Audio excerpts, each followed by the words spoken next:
शंकराचार्य जी जो बोल रहे हैं बिल्कुल सही बोल रहे हैं।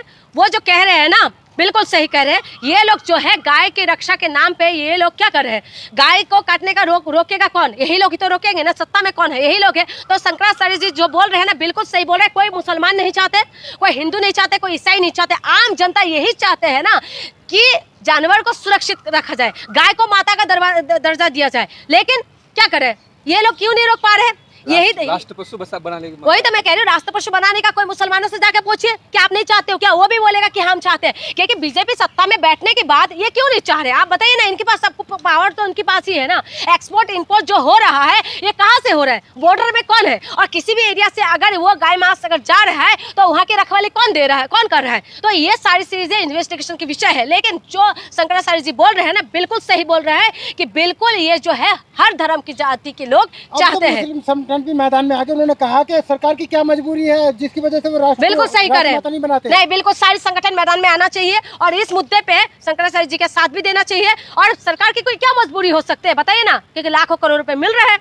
इसी वजह से तो ये मजबूरी तो वही है ना, बाकी तो कोई मजबूरी तो हमें दिखाई नहीं दे रहा है। तो गाय रक्षा के नाम पे तमाम लोग हुड़दंग कर करके मोमलिंचिंग कर देते हैं, लोगों के फ्रिज में जाके घुस जाते हैं, लोगों की जो घरों के अंदर घुस जाते हैं। तो इस तरीके की हुड़दंग मचा रहे हैं, उसको लगाम कौन लगाएगा? सरकारी लगाएंगे ना। और जो गाय के ऊपर जिस तरीके से बातें आ रहे हैं, गाय की रक्षा करने का जिम्मेदारी किसकी है? सरकार की है और सरकार को ही करना चाहिए। ये सरकार ही कहीं ना कहीं कमजोर पड़ रहे हैं। आज शंकराचार्य का एक और सोशल मीडिया पर बयान वायरल हो रहा है। उन्होंने कहा कि विश्व के बड़े बड़े मॉलों में आप जाइए, वहाँ पर पैकेटों में गाय का मीट मिलेगा और उस पर लिखा हुआ होगा कि ये उत्तर प्रदेश से आया हुआ। तो उसे कैसे देख रहे हैं? देखिए इस मामले में मैंने अभी तक वो नहीं किया है, मैंने नेट पे नहीं देखा है। लेकिन ये चीज़ जो है एक्सपोर्ट करने में हमारे देश तो आगे है, ये हमें पता है। और यूपी के बारे में जिस तरीके से शंकराचार्य जी बोल रहे हैं तो कहीं ना कहीं सच्चाई होगा, इसीलिए बोल रहे हैं। लेकिन इस विषय को मैंने अभी तक देखी नहीं, तो इसमें मैं कोई बयान नहीं दे पाऊंगी। 38% बीफ यूपी से एक्सपोर्ट होती है और लगभग 52% महाराष्ट्र से होती है। मतलब भारत से ही सबसे ज्यादा। वही तो मैं कह रही हूँ, भारत से सबसे ज्यादा हो रहा है और भारत में ही गाय को माता मानते हैं। लेकिन बीजेपी के नेता कहते हैं कि यहाँ की माता अलग है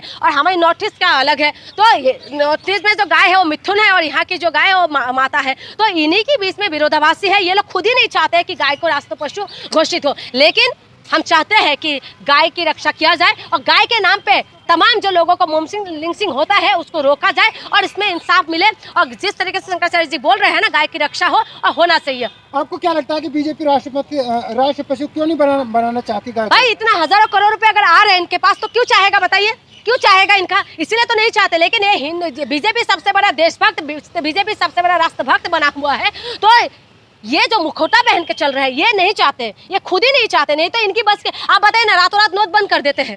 तो बीजेपी के लिए कोई असंभव है क्या? बीजेपी के लिए सब कुछ संभव है, लेकिन ये लोग खुद करना नहीं चाहते। रातों रात नोट बंद हो सकते हैं, जो है लोगों को रातों रात घर के अंदर बंद कर दिया जाता है कोरोना बीमारी के द्वारा। तो तमाम देश को लॉकडाउन लगा दिया जाता है। लेकिन उसके बाद अगर गाय को ये लोग रक्षा नहीं कर पा रहे हैं तो लालच है ऐसे सरकार पे। और जो बार बार जो शंकराचार्य जी डिमांड कर रहे हैं ना, इस डिमांड को सरकार को मान के ये दिखाना चाहिए सचमुच में जो सरकार है देशभक्त है। चलिए।